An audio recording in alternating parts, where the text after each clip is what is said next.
Complete family entertainers ని మనకి అందించిన దర్శకులు. అందులో ముందు వరుసలో మనం చెప్పుకునేది నాగార్జున గారి కాంబినేషన్ లో వచ్చిన నిన్నే పెళ్లాడతా. నిజంగా ఒక బ్లాక్ బస్టర్ హిట్, మనందరికీ తెలిసిందే. మనందరికీ ఎంతో ఇష్టమైన సినిమా, పర్సనల్ గా నా favourite movie. Creative director Krishna Vamsi గారు వేదిక పైకి రావాల్సిందిగా కోరుకుంటున్నాం సార్.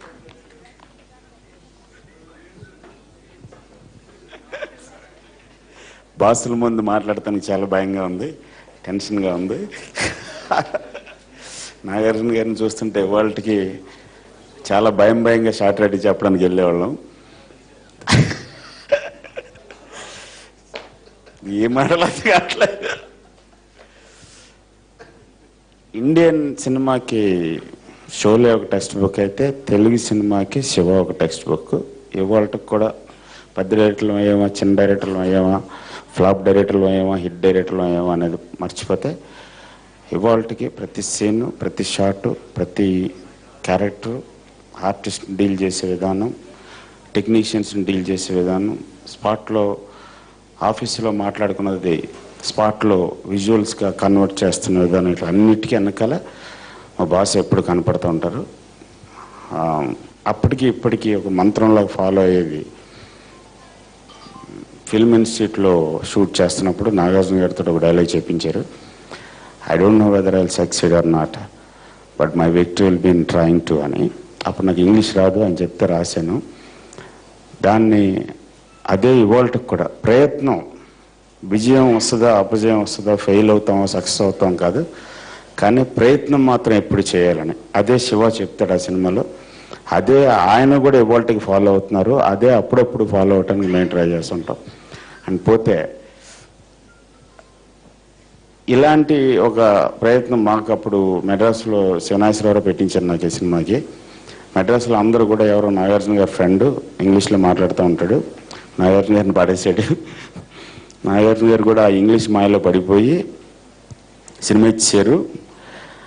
ఈ సినిమాకి తెలిసిన అసిస్టెంట్ డైరెక్టర్లు కాకుండా ఎవరో తెలియని అసిస్టెంట్ డైరెక్టర్లు, స్పాట్లో నోరు మూసుకుని పడి ఉండే అసిస్టెంట్ డైరెక్టర్లు కావాలని నాగేశ్వరరావు మాట చెప్పారు. నాకు నన్ను తీసుకొచ్చారు. వచ్చిన తర్వాత స్క్రిప్ట్ ఇచ్చారు నాకు, ఒకసారి చదువు అని అంటే చదివాను. నాకేం అర్థం కాలేదు.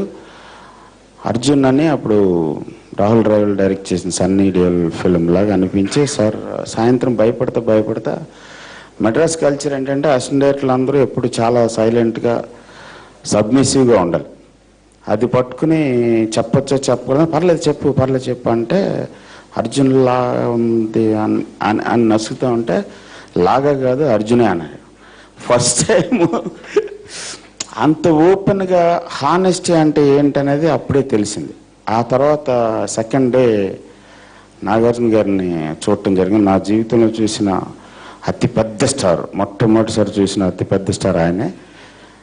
నాగార్జున గారిని చూస్తే అసలు ఆ బయట ఫ్యాన్స్ అందరూ గేట్ బయట గొడవ చేస్తూ ఉంటే ఆయన వెళ్ళనెవరు, నేను వద్దు వెళ్ళను అంటే బలవంతంగా కన్విన్స్ చేసి ఒక్కసారి వెళ్ళి హాయ్ చెప్పేసారా అని చెప్తే అది నాకు ఇంకా గుర్తు.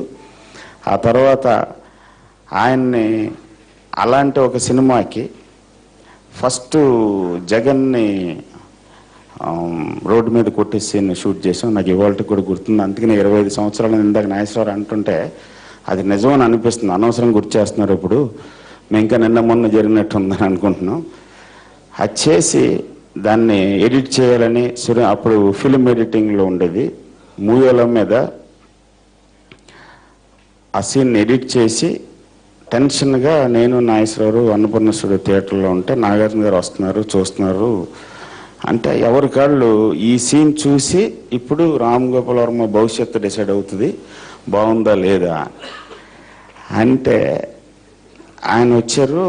నేను ఆపరేటర్ రూమ్లో నుంచి పైకి కిందకి పరిగెడుతున్నాను, నాగేశ్వరరావు బయట ఉన్నారు, సురేంద్ర గారు వచ్చారు, అందరూ వచ్చారు, నాగేశ్వర గారు వచ్చారు. లోపల తీసుకెళ్ళి డోర్ దగ్గర కూడా వెయిట్ చేసేవాళ్ళం, ఎప్పుడు రాకుండా డిస్టర్బ్ చేయకుండా.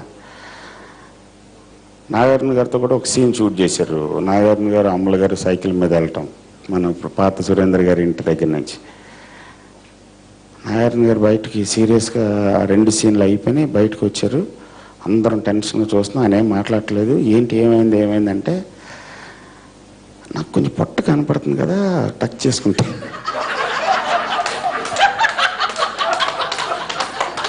అంత నమ్మకం ఒక డైరెక్టర్కి ఒక డైరెక్షన్ ఛాన్స్ ఇస్తే మిగతా చూసుకోకుండా నేను కరెక్ట్గా ఉన్నానా లేనా ఈ ఫ్రేమ్లో అనేదే చూశారు. అది చూసి ఒక్కసారిగా జమ్ అంది. ఇది కాదు ఆయన అసలు ఏం చూస్తున్నాడు, షార్ట్ డివిజన్ ఎలా ఉంది, సౌండ్ డివిజన్ ఎలా ఉంది, డైలాగులు అన్నీ కరెక్ట్గా ఉన్నాయి లేవా, పంచి ఉందా, అది ఇవన్నీ ఆలోచించుకుంటూ ఉంటే టచ్ చేసుకుంటే కొంచెం పట్ట అంటే అంత నమ్మకం ఒక కొత్త ఆయన మీద. రాము గారికి ఇందాక నాగేశ్వరరావు చెప్పడం మర్చిపోయారు. ఫస్ట్ 1 వీక్ నాగేశ్వరరావు పక్క నుండి స్టార్ట్ కెమెరా ఫస్ట్ చెప్పాలా, స్టార్ట్ సౌండ్ ఫస్ట్ చెప్పాలా అని తెలిసింది కాదు. నాగేశ్వరరావుని పక్క పెట్టింటే నాగేశ్వరరావు చెవుల్లో విస్పర్ చేయటం, ఈయన చెప్పటం, నాగార్జున గారేమో ఎదురుగా పర్లేదు చెప్పి ఏదో ఒకటి పర్లేదా అంత నమ్మకం పెట్టి ప్రతిసారి ఆ సినిమా మొత్తం మీద అలాంటి ప్రొడ్యూసర్ని కానీ అలాంటి హీరోని కానీ నేను కూడా అదృష్టవశాత్తు 2 సినిమాలు చేశాను ఆయనతోటి.